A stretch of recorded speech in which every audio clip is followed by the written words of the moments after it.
네, 코인키스입니다. 2025년 4월 20일입니다. 오늘 하루 고생 많으셨습니다. 오후 5시 방송 간단하게 드리겠습니다. 네, 구독과 좋아요 정중히 부탁드리고요.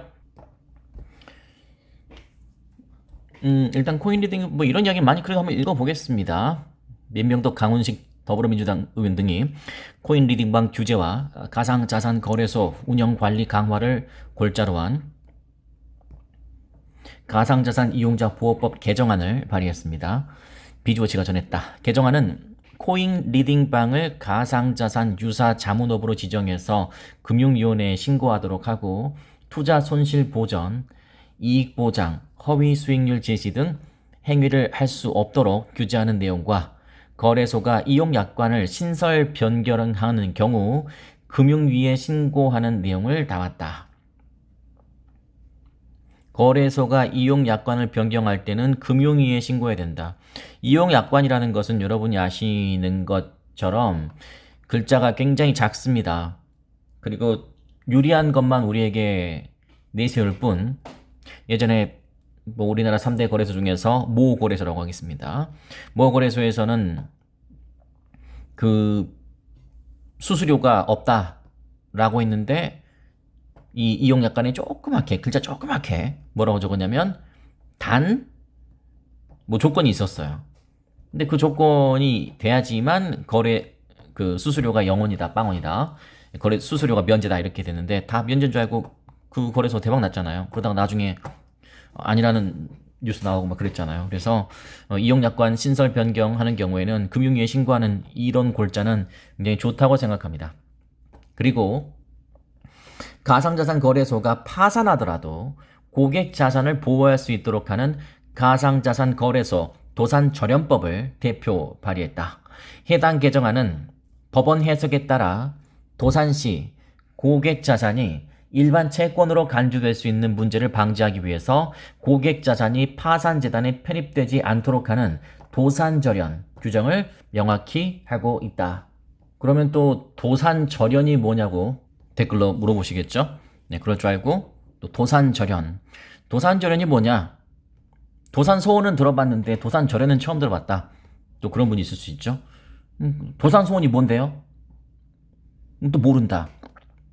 저도 모르니까 네이버에서 각자 찾아보시고, 도산절연이란 고객 자산을 보유한 업체가 파산하거나 회생 절차에 들어가더라도 고객으로부터 취득한 자산에 대해서 그 효력이 미치지 않도록 해서 투자자를 보호하는 장치입니다. 전통 금융 시스템에서 도산절연은 투자자 보호를 위한 가장 기본이자 1순위다. 단 전통 금융 시스템에서 은행, 그죠? 우리 5천만 원까지 보호, 투자자 보호 이런 것들이 뭐 그런 의미일 수 있겠죠. 도산절연. 근데 이제 도산절연의 개념은 여러분이 아시는 것처럼 우리나라 국내 거래소는 없습니다. 해외 거래소는 당연히 없고, 국내 3대 거래소도 도산절연 없어요. 그런 게 어디 있어요? 아직 제도권에도 안 들어왔는데. 근데 이제 그걸 해내겠다 이 말이죠. 그러니까 여러분이 리플 투자자이신데 뭐 그럴 일이 있으면 안 되겠지만, 그래서 제가 여러분은 가급적 이런 그 대형 거래소를, 또는 여러분이 들어본 거래소, 좀 신뢰가 있는 거래소, 그런 거래소를 써야 된다라고 말씀드린 이유가 바로 거기 있습니다.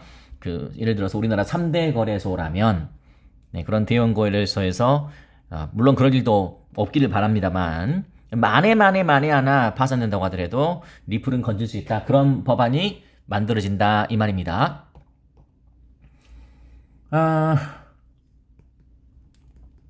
XRP의 안정적인 가격 상승을 위해서 궁극에 필요한 것은 암호화폐의 제도권화라고 저는 생각합니다. 이제 더 이상 음지에 두면 안 된다. 동의하는 바가 있을 거라고 생각되고요. 아까 말씀드린 것처럼 도산절연, 은행 같은 경우에는 5천만 원까지 보장이 됩니다. 은행이 사라진다고 하더라도. 근데 아까 말씀드렸던 것처럼 우리나라 뭐 해외 거래소는 뭐 당연한 거고요. 우리나라 거래소도 마찬가지로 0입니다. 파산되면 그걸로 끝이다. 그래서 결론을 미리 내고 해야지 되겠네요. 리플과 같은, 우리가 또는 여러분이 가장 많이 투자하고 있는 암호화폐 중에 하나인 리플, 전 세계 3대 암호화폐 중에 하나인 리플과 같은 암호화폐가 안정적인 제도권화가 될수록, 그죠? 암호화폐가 안정적인 제도권화가 되면 될수록 우리 투자자들한테 이득이죠. 우리는 약한 투자자일 뿐입니다. 세력이 아니죠. 그래서 세력의 무참한 공격에 우리가 맞서 싸우기도 바쁜데 또 거래소까지 속을 썩이면 안 되지 않겠습니까? 그래서 이 투자자들에게는, 우리 같은 투자자들에게는 이득이 될 수 있다. 안정감 있는 투자처가 바로 아까 뭐 3대 거래소와 같은 그런 거래소다 라는 인식이 퍼지게 되면 비로소 리플, 그리고 비트코인, 이더리움 마찬가지로 우리가 알고 있는 그 암호화폐들은 더욱 안정적인 상승 가능성이 있겠죠. 지금 한번 전 세계에서 어떻게 거래하고 있는지 보도록 하겠습니다. 2.09달러에 거래가 되고 있고, 지금 뭐 거래 대금이 많이 말라 있기 때문에 크게 움직이지 않고 있는 것을 여러분께서도 보실 수 있을 텐데, 여러분께 말씀드리는 것처럼 결국 신규가 많이 들어와야 되잖아요. 여러분이 또는 우리가 원하는 이 리플 가격이 올라가기 위해서는 신규가 많이 유입이 돼야 돼요. 근데 제도권화 되고 아까 같이 무슨 파산시 보호 조치 뭐 이런 거, 도산절연 뭐 이런 것들이 강화된다면 더더욱 믿음을 가지고 많은 분들이 유입이 될 수 있을 것이다. 그래서 그런 의미에서 그런 정책은 좋다고 생각합니다. 여러분이 아시는 것처럼 업비트나 코인원 같은 데에서는 여러분이 투자하고 있지 않은 금액 있잖아요. 그걸 예수금이라고 하잖아요. 그러니까 투자되고 있는 금액 말고 투자 안 된 금액, 그런 금액에 이자를 주고 있습니다. 근데 저도 그 이자를 두고 있는데 그 재미가 쏠쏠해요. 야, 은근히 괜찮네? 그런 생각이 들 정도입니다. 근데 만약에 은행에서 한 3% 정도 예를 들어서입니다. 이자를 주는데 국내 거래소에서 만약 6% 이자를 준다.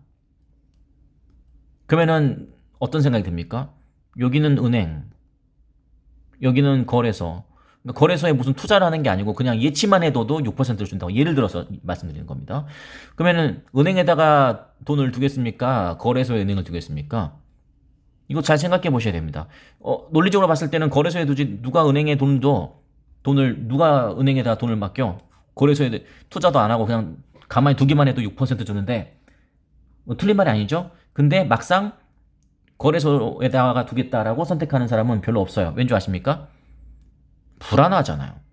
은행은 사라질 일도 없지만 이렇게 보존도 받을 수 있어요. 근데 거래소는 사라지면 끝이에요. 그래서 만약에 여러분이 1억 원 놀고 있는 1억 원이 있다고 하더라도 은행에 두려고 하는 이유가 바로 거기에 있습니다. 입으로는 다 그래요. 야, 거래소에서 6% 주면 다 거래소에 주지. 근데 막상 그래? 그럼 한번 해봐 하면은 못합니다. 왜냐? 불안하니까. 그 말은 그 무슨 말이다? 여러분, 거래소에 예수금으로 두는 게 불안합니까? 아니면 XRP에 투자하는 게, XRP에 투자하는 게 나도 하겠지 또. 코인에 투자하는 게 더 불안합니까? 네, 코인에 투자하는 게 불안하죠.